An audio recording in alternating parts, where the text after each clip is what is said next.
ba nangyari sa pasyente? Dok, kawawa siya, oh. Pwede pa naman siya mag-artista. Napakaganda niya, oh.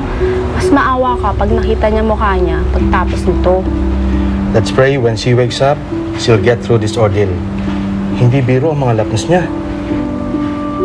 Are you out of your mind? Ano ka ba? Hindi mo na kailangang magpadala pa ng mga dilata sa babaeng mukhang drum na yun, ano?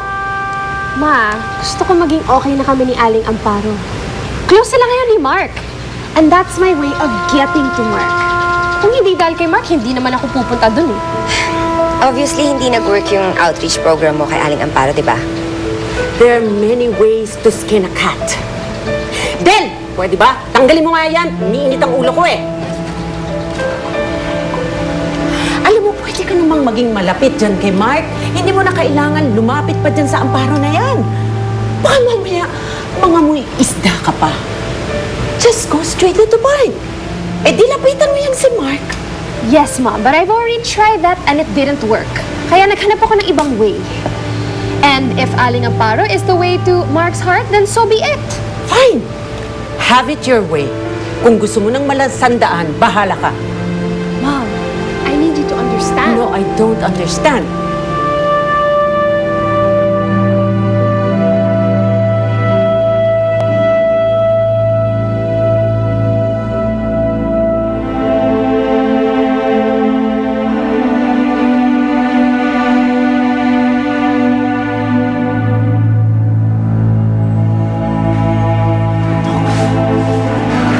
Maita. She's fine now.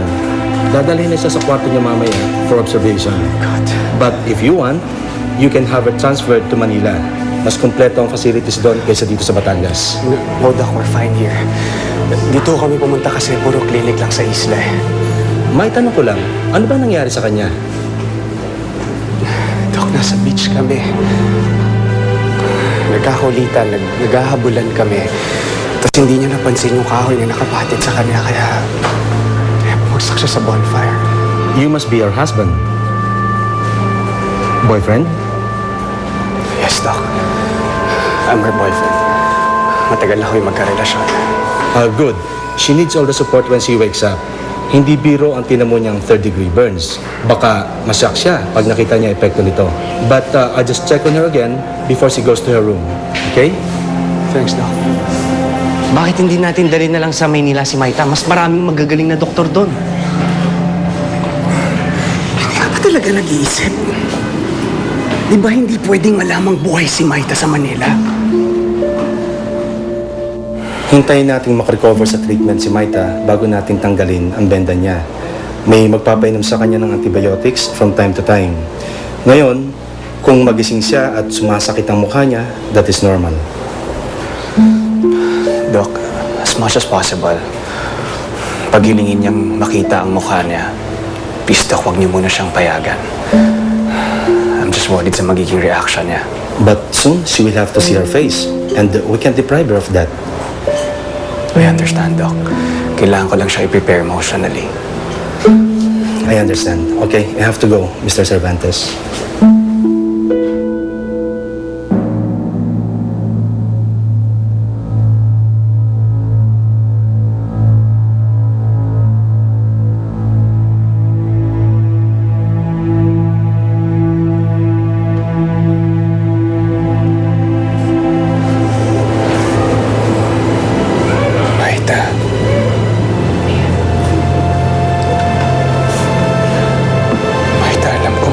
Pinagdadaanan mo ngayon. Pero nandito lang ako para sa'yo.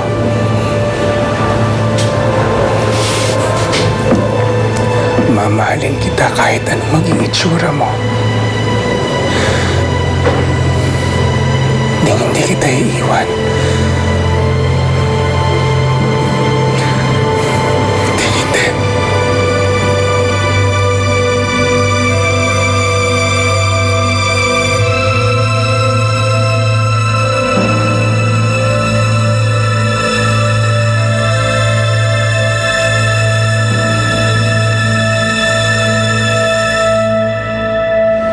gusto ko kasing lumapit kay Aling Amparo para mapalapit ako sa kanya, para matuwa si Mark. Pwede bang ikaw na lang yung lumapit sa kanya para sa akin? Ako? Bilang na ang baboy nakakatayin ko. Ang pinagsasasabi mo? Hindi na ako magtatantad. Mag-aartista na ako. Galit siya kay Rebecca sa mga ginawa niya kay Maita dati. Kaya nga ako nandito para sa kapatid ko eh. Wala na si Mark. Alam nilang lahat patay ka na. Buhay na buhay ako, pero ninakaw mo ang buhay ko sa akin. Palagi kong naaalala yung pagiging masama kong ina kay Maita. Maaari ba umalis na tayo dito para wag ko nang maalala yung mga pangit na nakaraan namin mag-ina? Aling Amparo, pinadala po ako ng kapatid ko dito para ihingi po siya ng tawad sa inyo. Wala ba kayong salamin? Bakit ayaw ninyo ipakita niyo sa akin yung tsura ng mukha ko? Ano nangyari sa... Fix it.